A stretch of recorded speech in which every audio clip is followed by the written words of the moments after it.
कि कौन फिरंगी बसता है माँ तेरी वैध संतानों में, और चस्पा कर दे पिघला शीशा ऐसे बहरे कानों में। सोच विचार मीडिया, सोच आपकी, नजरें हमारी। आज हिंदी साहित्य अकादमी कार्यक्रम में आप पहुंचे हुए हैं, कैसा लगा इस सम्मान समारोह में आपको उपस्थित होकर? क्या कुछ कहना चाहते हैं देश के युवाओं को, आप क्या कहना चाहते हैं सर? जैसा कि मैंने वहाँ भी कहा कि जहाँ ना पहुँचे रवि वहाँ पहुँचे कवि। जी। कवि की आवाज़ बहुत दूर दूर तक गूंजती है। कवि की आवाज़ में इतनी शक्ति होती है कि वो एक समाज मोड़ देता है, विचारधारा मोड़ देता है। तो यही है कि आज कवियों से मिलने के लिए बड़ा खुश हुआ, और मैंने अपनी तरफ से उनसे रिक्वेस्ट की है कि आप अपनी कविता, अपनी इमेजिनेशन को राष्ट्र फर्स्ट भारत, प्रथम भारत हमारा है, उसको न रख के अपने लाइन लिखिए और देश को ऊपर ले जाने में अपना योगदान दीजिए। देश के युवाओं से क्या कहना चाहते हैं कि देश की सेना में वो आगे बढ़कर आए? देश के युवाओं से पहले ही बात तो ये कहना चाहता है कि वो राजनीति में न पड़े। जी। सेकंड बात तो ये कहना चाहते हैं कि घर से जब बाहर निकले तो ना वो हिंदू है, ना मुसलमान है, ना ईसाई हैं, उससे भारतीय हैं। और तीसरी बात ये बोलना चाहते हैं कि आप दूसरे देशों में देखें, अपने देश के लिए लोग कोई बात सुनने को तैयार नहीं है। जी।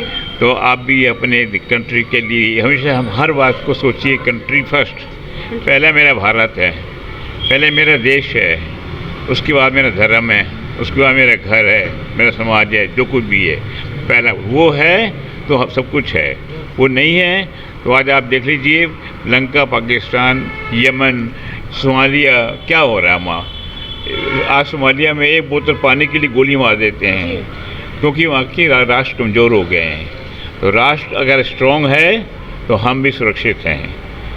इतने बात। जय हिंद सर। युवा हैं आप, युवाओं को क्या कहना चाहते हैं? इस क्षेत्र में आगे आए, देश की सेना में आगे आए। जैसे आज क्या है, कोई भी व्यक्ति है यदि अपने शरीर ढकने के लिए जैसे वो कपड़ा पहनता है, वैसे ही आज हमारे राष्ट्र को एक अच्छे सैनिक, वीर सैनिक, यानी जो भी नवयुवक है वो राष्ट्र को मजबूत करने के लिए अपना योगदान करे। इधर उधर की बातों में ना आ करके राष्ट्र के लिए जो भी हो सकता है वो करना चाहिए, क्योंकि यदि हमारा राष्ट्र है तो हम हैं, यदि राष्ट्र नहीं तो हम लोग नहीं हैं। तो युवा भटक रहे हैं, उनसे आप क्या कहना चाहेंगे? युवा को ऐसे उत्पीड़न, यानी कि जो उनको लगता है कि जहाँ हमारा देश बसता है तो ये पढ़ाई लिखाई के बाद सबसे अच्छा एक संगठन है तो वो सेना है। सेना में जाए, सेना में भर्ती का बहुत आसान तरीका है, और अभी जो अग्निवीर की जो भर्ती प्रक्रिया चली हुई है बहुत अच्छा है। जो अभी नए बच्चे आए हैं वहाँ से प्रशिक्षण करके, उनका आप देख सकते हैं कि वह कैसा प्रशिक्षण ले रहे हैं। और मेरा यह मानना है कि अग्निवीर बहुत अच्छा है और उसमें हर युवक को शामिल होकर के देश सेवा करना चाहिए। आज हिंदी साहित्य अकादमी में आप आए हुए सम्मान समारोह में, कैसा लग रहा है सर? बहुत अच्छा। मैंने वहाँ मंच में भी ये कहा था कि साहित्य का मतलब है कि साहस, और साहस जब हो सकता है तो साहस यानी साहस हुआ तो हित, यानी देश के हित के लिए जो काम हुआ वो साहित्य ही है। क्या बात है। छोटा सा परिचय आपका? विजय कुमार डागा, भूतपूर्व सैनिक, कारगिल योद्धा।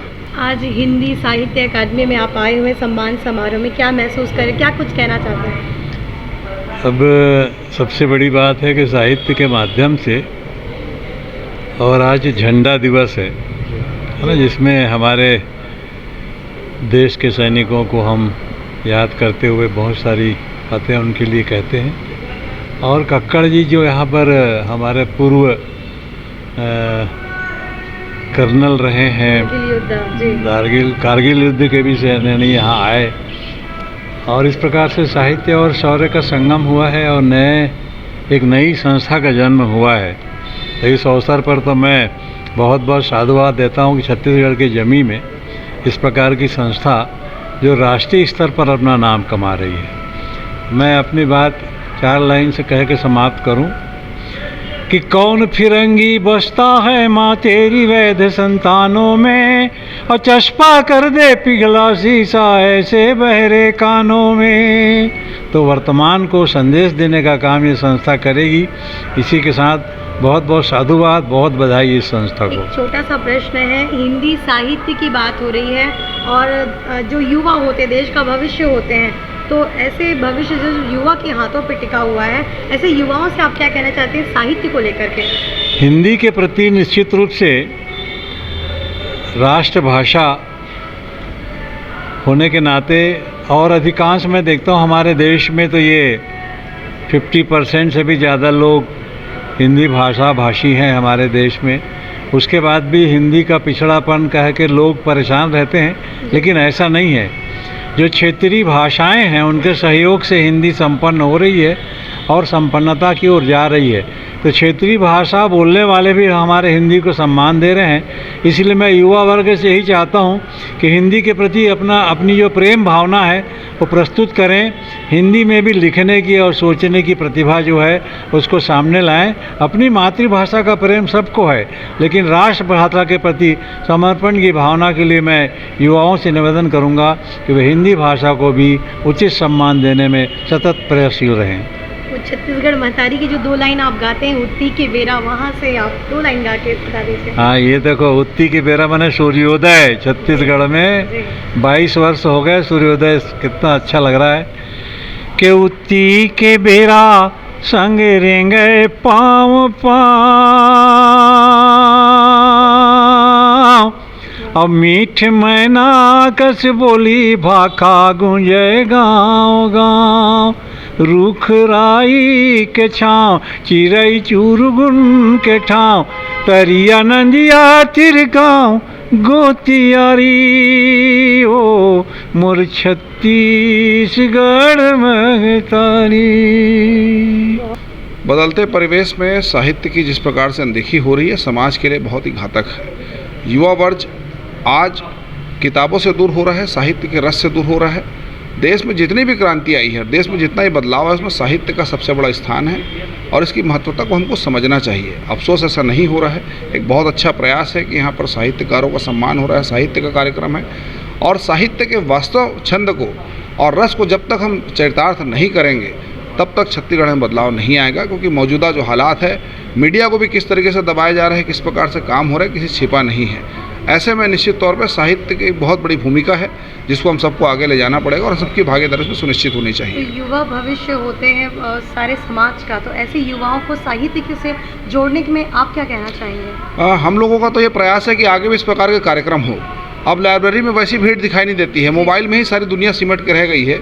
इसलिए साहित्य को वास्तव में जन जन तक पहुँचाने के लिए इसको भी एक अभियान के तौर पर हमको लेना पड़ेगा।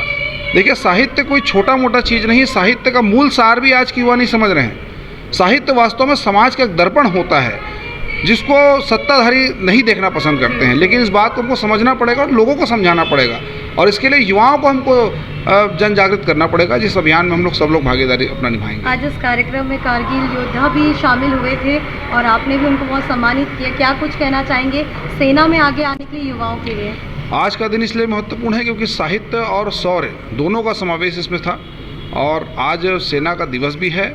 तो युवाओं को, छत्तीसगढ़ के खास तौर से युवा जिनमें काफ़ी ज़्यादा साहस है, बस्तर बटालियन में भी गठन हो रहा है लगातार।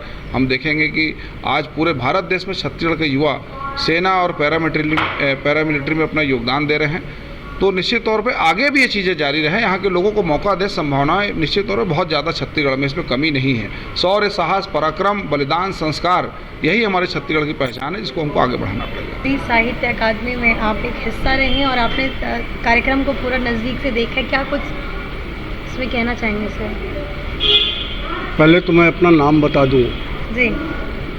मेरा नाम रामेश्वर शर्मा, इस छत्तीसगढ़ का हिंदी और छत्तीसगढ़ी का गीतकार कवि हूँ मैं, और इस संस्था में प्रांतीय संयोजक के रूप से मुझे चयनित किया गया है, निर्वाचित किया गया है। और ये संस्था राष्ट्रीय संस्था है, और ये संस्था को यहाँ पे लाने का उद्देश्य यही है कि जितने जो नवोदित हैं वो सामने आए। अब हम लोग तो आगे बढ़ते चले जा रहे हैं, कम से कम नए जो आ रहे हैं उनको एक स्थान मिले, एक जगह मिले, और मिल करके वो आगे बढ़ के कोई भी ऐसा कार्य करे जिससे कि देश का नाम हो, समाज का नाम हो और अपने परिवार का नाम हो, क्योंकि इसमें परिवार भी जुड़ा हुआ है, परिवार अलग नहीं है। आज परिवार में जब ये पता चलता है कि हमारा बच्चा या हमारा परिवार का कोई व्यक्ति आगे बढ़ रहा है, तो उस परिवार का भी नाम जुड़ता है और परिवार भी खुशी मनाता है। इसलिए मैं चाहता हूं कि जितने भी नए बच्चे हैं, जितने भी नवोदित हैं, सब सामने आए और यही शुभकामना के साथ मैं अपनी वाणी को विराम दूँ। तो आपका परिचय जानना चाहूँगी। मैं महेंद्र कुमार बेजुबां, यहीं रायपुर से हूँ मैं जी। और बेजुबां मेरा तखल्लुस है। हिंदी साहित्य अकादमी संबद्ध छत्तीसगढ़ प्रांतीय इकाई रायपुर से प्रांतीय प्रभारी हूँ मैं जी। और आज का ये जो शपथ ग्रहण समारोह था, प्रथम दिन है आज छत्तीसगढ़ प्रांतीय इकाई का। इसका गठन इसलिए किया गया है कि जो नवअंकुर कलमकार हैं, नवोदित कलमकार हैं, उनको उचित सम्मान नहीं मिल पाता, उचित मंच नहीं मिल पाता। कवि सम्मेलन के मंचों पर उनके साथ दुर्व्यवहार होता है। उनको आप अभी नए हो, अभी आपकी लेखनी में दम नहीं है, बिना सुने उसको दरकिनार कर दिया जाता है।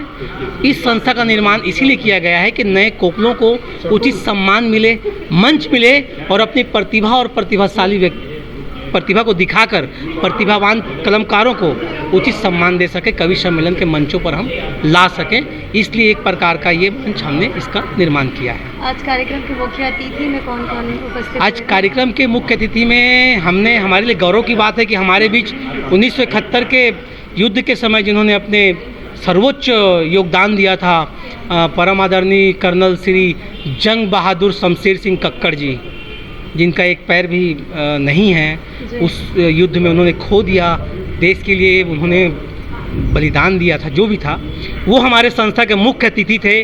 और साथ में हमारे एक और भी पूर्व सैनिक हैं, आदरणीय श्री विजय डागा जी, कैप्टन मेजर विजय डागा जी थे, कारगिल युद्ध विजेता रहे हैं। हमने उनको भी मुख्य अतिथि, विशिष्ट अतिथि के रूप में बुलाया था।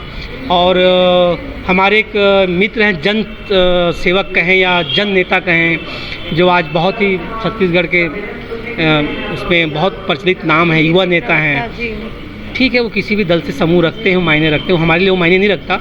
हम तो व्यक्तित्व की वो उसको देखते हैं कि वो क्या कर रहे हैं समाज के लिए, हम उनको चुनते हैं, दल से नहीं चुनते हम किसी को। वो हमारे विशिष्ट अतिथि थे, उनका सानिध्य प्राप्त हुआ और हमारा मंच बहुत गौरवान्वित हुआ। और आज का दिन सशस्त्र सेना दिवस के उपलक्ष्य में इस कार्यक्रम को हमने इसीलिए रखा था कि हमको उनका सानिध्य मिले, कक्कड़ जी और श्री विजय डागा जी का। इस बेस पर हमने कार्यक्रम किया है। तो जो हिंदी साहित्य अकादमी भारत जो आप लोगों ने आज इसका एक कार्यक्रम रखा है, युवाओं से आप क्या कहना चाहेंगे कि ज़्यादा से ज़्यादा बढ़कर युवा हिंदी साहित्य को न केवल समझे बल्कि भाग भी लें, क्या कहना चाहेंगे? देखिए, हिंदी साहित्य को समझने वाले जो मानते हैं, जो समझते हैं, ये तो हिंदी में पूर्ण रूप से काम कर रहे हैं। एक तो होती है बोलने की भाषा शैली, वो आज की पीढ़ी भूल रही है, वो या तो फिर इंग्लिश को समर्पित कर रही है या फिर नज़रअंदाज कर देती है हिंदी को। तो जब तक आपकी लेखन शैली अगर हिंदी नहीं हो तो भाषा शैली हिंदी नहीं हो सकती है। तो इसलिए आपको लिखना और बोलना बहुत ज़रूरी है। नौ पीढ़ियों को मैं कहना चाहता हूँ, आप किसी भी विधा में कहीं भी चले जाइए क्षेत्र पर, अपनी मातृभूमि को, अपनी मातृभाषा को मत भूलिए। साहित्य की दृष्टि से अगर आप देखते हैं तो स्वागत है, आप आइए खुलकर, हम आपका सहयोग करेंगे, समर्थन करेंगे। अगर आप में प्रतिभा है, आप उस लायक हैं, अपनी प्रतिभा दिखाइए, आगे धक्का लगाकर हम आपको आपकी मंजिल तक हम पहुंचाने की पूरी तरह से प्रयास करेंगे। इसलिए इस संस्था का हमने निर्माण किया है। तो हम आह्वान करते हैं कि आप आएँ, जुड़ें, अपनी प्रतिभा को दिखाएँ और अपने मंजिल को आप हासिल करें। उसमें हम भी थोड़ी बहुत योगदान अपनी तरफ से ज़रूर करेंगे। इन्हीं शुभकामनाओं के साथ जय हिंद, जय भारत। साहित्य सृजन अकादमी का जो आज का कार्यक्रम है उसमें मुझे आमंत्रित किया गया था और मैंने जो पाया है कि बहुत अच्छा कार्यक्रम है। इनकी जो